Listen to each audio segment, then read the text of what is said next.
श्री शिवाय नमस्तुभ्यम दोस्तों। आप सभी लोग जानते हैं कि पंडित जी को लेकर जो 31 लाख वाली जो खबर है उसको लेकर ना लोगों ने एक बहुत बड़ी से न्यूज़ बना दिया है। और अब इसको लेकर क्या हो रहा है कि भाई कुछ लोगों के मन में जो है पंडित जी को लेकर एक अलग ही भावना आ रही है। और जो लोग ये चाहते थे कि पंडित जी को जो है नीचा दिखाया जाए, पंडित जी को जो है यहाँ पर उनका नाम गिराया जाए, और वो उसमें सफल होते हुए भी यहाँ पर नजर आ रहे हैं। पर दोस्तों पंडित जी ने अपनी कल की कथा में इन सभी विरोधियों के जो भी ये प्रश्न निकाल रहे हैं, जो भी ये वीडियो वायरल कर रहे हैं, इनका जवाब यहाँ पर दे दिया है। सबसे पहली चीज़ तो पंडित जी ने ये बात कही अपनी कथा में कि अगर उन्हें हाथ फैलाना ही है तो वो कुबेरेश्वर धाम के सामने फैलाएँगे, अपनी बहनों के सामने हाथ नहीं फैलाएँगे, है ना? उन्होंने बहनों करके जो है सभी लोगों को वहाँ पर संबोधन किया कि बहनों कि हम कथा करने के लिए आपसे पैसा क्यों लेंगे? हम जो कथा करेंगे भई, अगर हमें हाथ फैलाना ही है तो हम लोगों के सामने क्यों फैलाएँगे? हम कुबेरेश्वर बाबा के सामने हाथ फैलाएँगे। इसके अलावा पंडित जी ने एक बात और कही जो कि पंडित जी हमेशा कहते हैं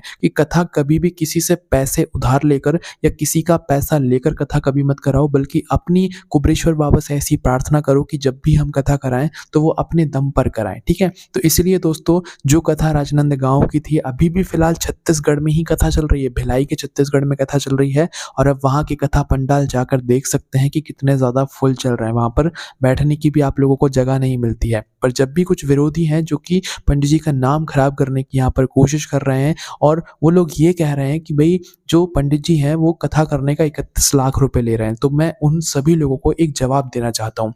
आप सभी लोग जो है कहीं ना कहीं नौकरियां जरूर करते होगे, कहीं ना कहीं जॉब जरूर करते होगे। ठीक है, अब मैं आपसे कहूंगा कि आप 1 महीने फ्री में वहां पर काम करके दिखाओ। आप में से कोई एक भी ऐसा नहीं होगा जो ये कह देगा कि हाँ हम 1 महीना फ्री में काम कर लेंगे। ठीक है, तो जिस तरीके से आप लोग अपने पूरे महीने भर नौकरी करते हो, किसी के यहाँ काम करते हो, और आपके महीने भर में जाकर आपको आपकी सैलरी मिलती है, आपकी तनख्वाह मिलती है, उसी तरीके से पंडित जी कभी किसी से पैसा नहीं लेते। उनकी समिति ने जो एक नियम कायदे कानून बनाकर रखे हुए हैं कथा कराने के लिए, बस वो नियम कायदे कानून जो है सभी लोगों पर लागू होते हैं जो यहाँ पर कथा कराता है। ठीक है, अब जो कथा कराता है भाई उसके ऊपर ही सारी व्यवस्थाएं यहाँ पर रहती हैं, कथा पंडाल वगैरह की।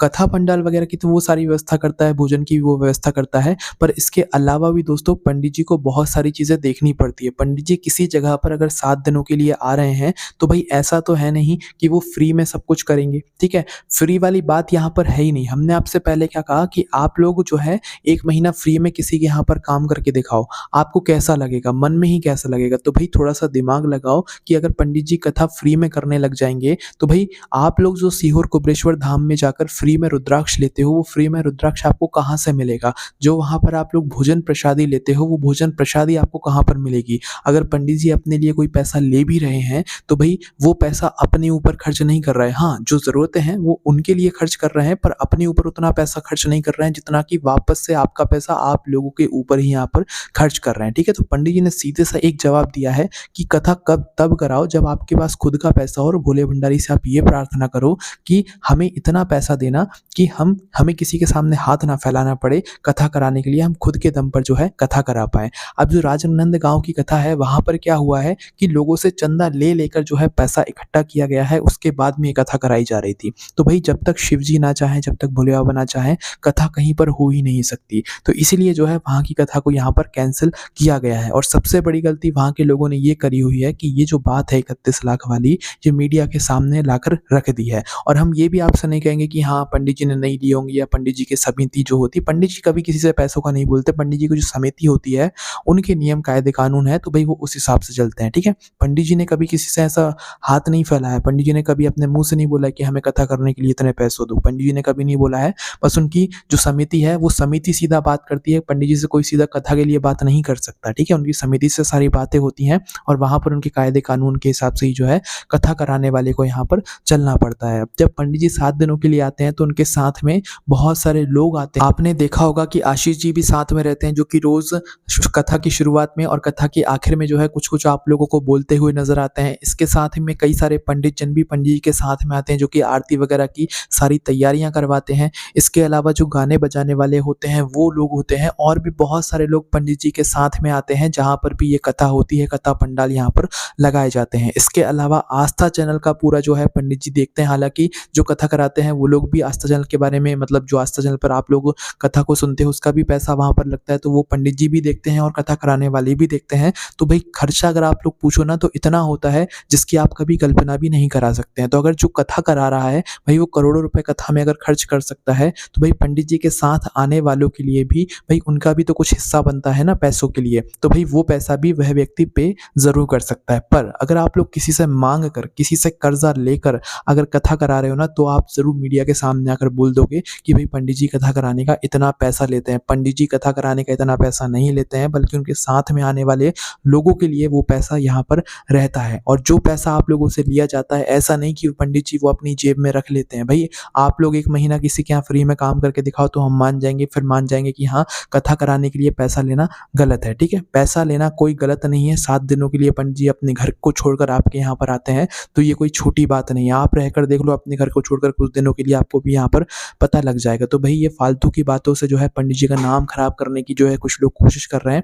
इसलिए जो भी पंडित जी के सपोर्ट में है ना, वो कमेंट करके ज़रूर पंडित जी का सपोर्ट करें और इस वीडियो को शेयर ज़रूर करें, ताकि उन विरोधियों को भी पता लग सके कि पंडित जी कितने सपोर्टर हैं, कि भई तुम लोग तो ऐसे ही यहाँ पर रह जाओगे विरोध करने वाले, ठीक है? इसलिए दोस्तों पंडित जी ने कभी किसी से कुछ पैसों का यहाँ पर डिमांड नहीं की है। बस पंडित जी की जो समिति है उनके कथा कराने के कुछ नियम कायदे कानून हैं, तो भई उनको जो है पालन करना पड़ता है, जो भी यहाँ पर कथा कराते हैं, ठीक है? तो इस बात का अब आप लोगों को ध्यान रखना है, और जो भी लोग पंडित जी को बदनाम करने की कोशिश कर रहे हैं भई वो ऐसा ना करें।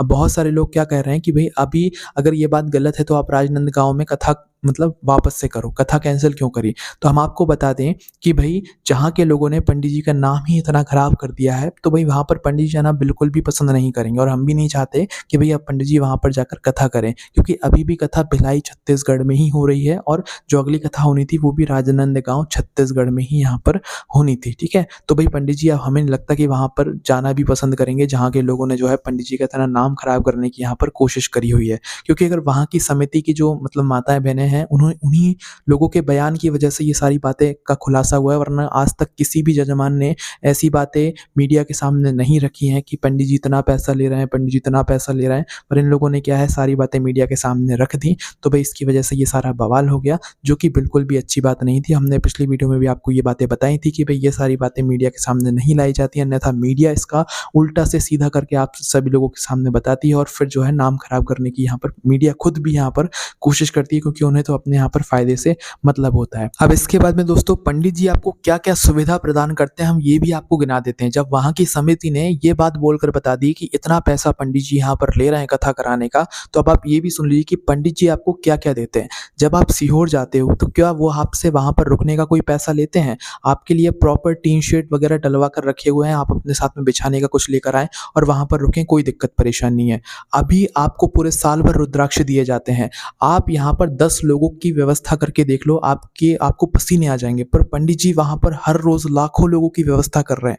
रोज़ लाखों रुद्राक्ष मुफ्त में बँट रहे हैं, किसी से 1 रुपया नहीं लिया जा रहा है। तो भई यहाँ पर ये बात भी तो आप लोग देखो ना, इस बात को आप लोग क्यों नहीं समझते? और पंडित जी ने इसी कथा में कल इस बयान के बाद में ये घोषणा और कर दी है कि जो भी लोग अपने गली, मोहल्ले, शहर में, गाँव में शिवलिंग की स्थापना करना चाहते हैं, तो वो सीहोर में बताएँ, और वहाँ से उन्हें मुफ्त में निःशुल्क जो है शिवलिंग यहाँ पर अब प्राप्त होना शुरू होगा। तो ये एक नई, इन सारी चीज़ों के लिए भी तो पैसा लगता है ना। और सीहोर कुबरेश्वर धाम में जो हर रोज़ लाखों लोग आते हैं, उनकी पूरी व्यवस्था को देखने के लिए वहाँ ना जाने कितने लोग डेली काम करते हैं, सफाई वाले, भोजन बनाने वाले। आप लोग वहाँ पर भोजन करते हो तो क्या आपसे वहाँ पर कोई पैसा लिया जाता है? आप वहाँ का भोजन भी अभी टेस्ट करके देखना। पहले का अगर आप लोगों को लगता, हालाँकि वो प्रसाद ही रहती है, पर अभी के भोजन अगर आप लोग वहाँ पर जाकर देखोगे ना, तो आपकी आँखें खुली की खुली रह जाएँगी, क्योंकि भोजन की वहाँ पर व्यवस्था बहुत अच्छी कर दी गई है। एक बड़ा वीआईपी हॉल बना दिया गया है आप लोगों के लिए, जहाँ पर आप लोग निःशुल्क जाकर भोजन कर सकते हो। कोई आपसे वहाँ पर पैसों की डिमांड नहीं करता है ना? और वहाँ पर लगे हुए इतने कर्मचारियों को कौन पैसा देगा? अब इसका जवाब वो विरोधियों ज़रूर दें, जो कि पंडित जी को यहाँ पर बदनाम करने की कोशिश कर रहे हैं, है ना? और ज़्यादा ही अगर आपको अभी भी अगर आपके मन में कुछ हो तो 1 महीना किसी के यहाँ फ्री में काम करके दिखा देना, हम आपको मान जाएँगे। इसलिए पंडित जी का नाम मतलब खराब करना बंद करो और जो भी लोग पंडित जी के विरोधी हैं, आप विरोधी रहो, आप अपनी लाइन में रहो, बाकी पंडित जी के भक्तों को जो है बीच में मत घसीटो या पंडित जी को बीच में मत घसीटो। पंडित जी के लिए जो श्रद्धा जिसके मन में है, पंडित जी को जो सच्चे दिल से मानता है, वो वैसे ही मानता रहेगा। आपकी इन फालतू की बातों से कुछ भी किसी को असर नहीं पड़ने वाला है। बाकी अब आप अपनी राय ज़रूर दीजिएगा कमेंट सेक्शन में, ताकि इन विरोधियों को हम लोग जवाब दे सकें। बाकी ओम नमः शिवाय, जय भोलेबाबा, श्री शिवाय, नमस्तुभ्यम।